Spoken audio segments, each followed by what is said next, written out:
Hi everyone, my name is Galina and today I'm gonna start a series of videos which will wrap up my reading process from 1st of January this year, when I decided to start my little personal challenge of reading 365 comics books, because I have never been introduced to this genre before. So I just kind of felt that that's great to try something new. So I started with single issues comics, and so far I read kind of a lot but I think it would be better to wrap up them in a weekly format as I was reading them. So I'm trying to read one book per day. Since it's comics, it's much easier. So for the first week of 2021 I read 7 books, and now I will tell you which. These are not all very popular, but they're just something I was able to put my hands on. First was Daytripper by Fábio and Gabriel.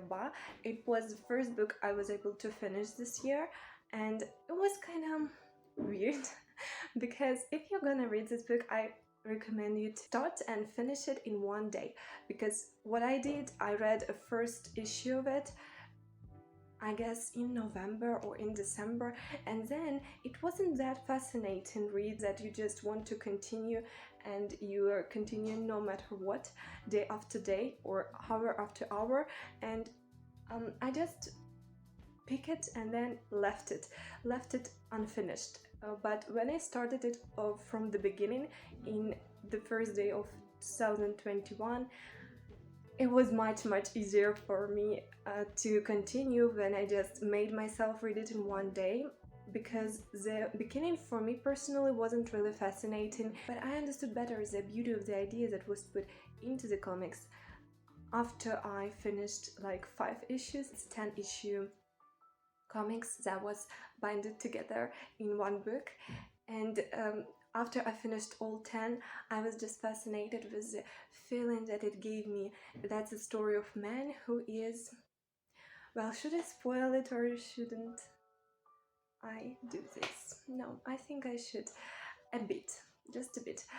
So there is a story of a man who dies in different ways. It's a big spoiler, but you would understand it after reading the first issue that something is wrong with the story, because in every other plot, in every other issue, he has a slightly different life, and he's dying in a slightly different ways, and in the end of it you don't have any factual information from it, you don't learn anything by these comics, but it's just giving you this feeling of how fragile our lives are, and how we should value every day of our lives. And I really enjoyed it at the end, but at the beginning it wasn't fun, at least at first 3 issues. But if you started reading it, just push through the end and it will be rewarding. The next book I read in January 2nd, Purasuchikku by Usamaru Furuya. It was really fascinating and scary manga about a girl who is coming through her puberty, and she has all the kind of crazy and very unsettling, very disgusting, very scary thoughts, and there was a deep explorations of her ideas, fears, hopes for the future and lack of those. It was all done in form of collage, using wood, glass, pieces of clothing, I guess paper, but I'm not sure. But it was really visually satisfying and very creative. I love the process of reading the book, because I was just fascinated not by the plot, because there is no plot, it's just her thoughts, coming of age process, and the pains and struggles of it, which I think every teenager went through in some capacity.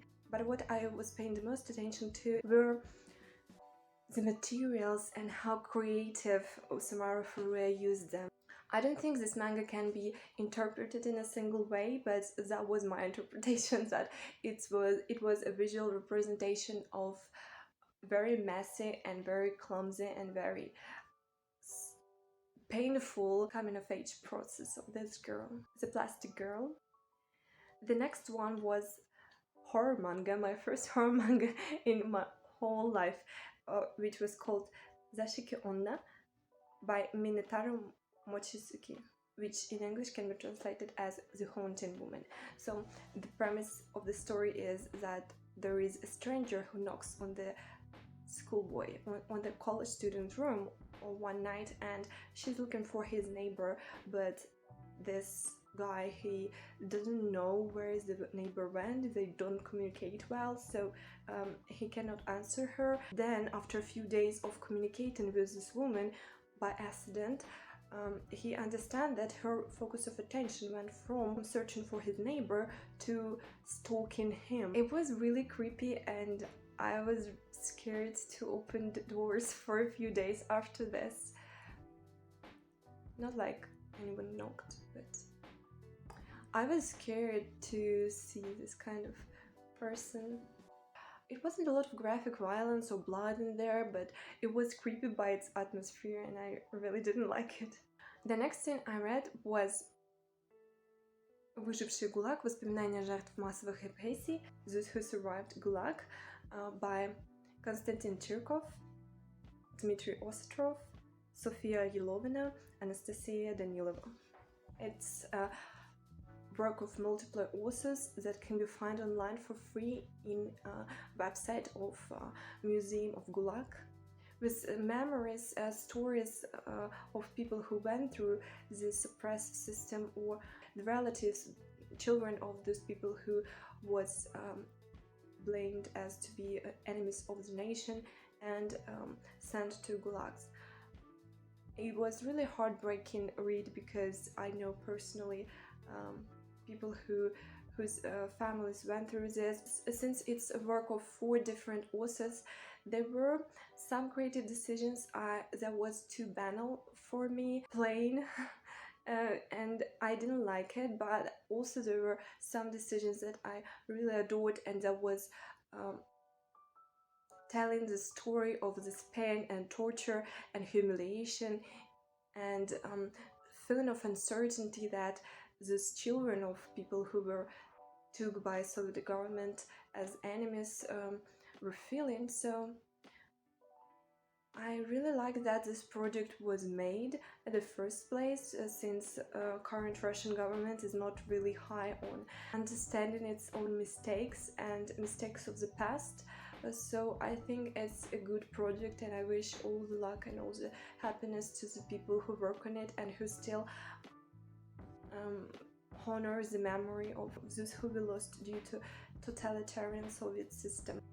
The 5th book I read in 2021 was I Kill Giants by D.M. Ken Niimura and Joe Kelly.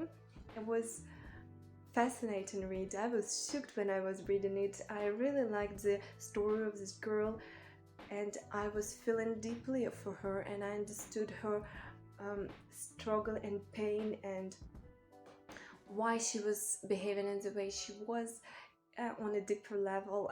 Of course, it has a lot of fantastical elements to it, and it's very, it has a very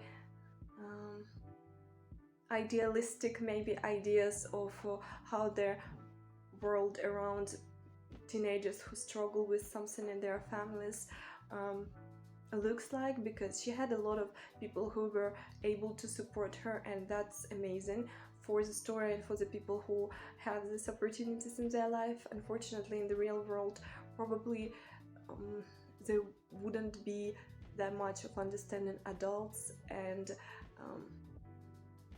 who would really look deeper into her madness and her fantasies and see the deeper pictures in it. So I was really grateful that the authors put this image and this hope in this graphic novel.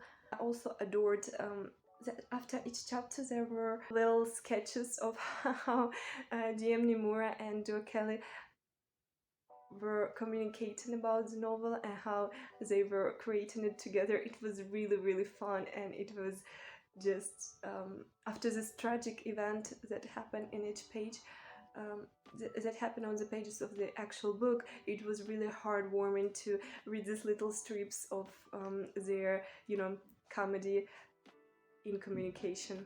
The next one was Embroideries by Marjane Satrapi. Very short book about exploring intimate life of Iranian women within Satrapi's circle, and it was done in a form that the women are just coming together to drink some tea and to spill some tea.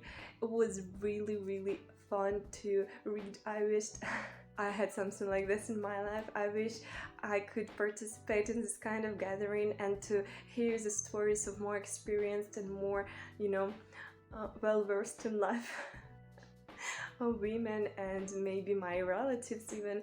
It was really fun and open. Of course, it's not just a situation that probably happened in real life, but it didn't have this feeling of, you know, someone trying to educate you on something. It was written very natural, as you are part of this group of women who are gossiping together, and I think it was very realistic in terms of the jokes that were presented, and so many people took offense in it, but I don't think there was anything that rude. I mean, it was very realistic in terms of how people really speak with each other, because rarely in a close circle of your friends, when you discuss, you know, intimate life of yours or of each other, you just censor yourself constantly, and there were no graphic description like in the panels of any process, if you know what I mean. I don't know how YouTube handled this kind of topics, so I'm trying to just, you know, bit most with it. There were no graphic images of it. It was all presented by very metaphorical illustrations. I just remember when I was reading it, I was smiling, and it means a lot for me because that was beautiful, that was nice, I enjoyed it. The next one was Jason Shiga's Bookhunter, which is taking place in 1970s and is about a library police department of one city which is protecting the public library, and I really give credit to him for researching and giving all the technical details about bookbinding, about how systems of phone systems and library system was working in the 70s.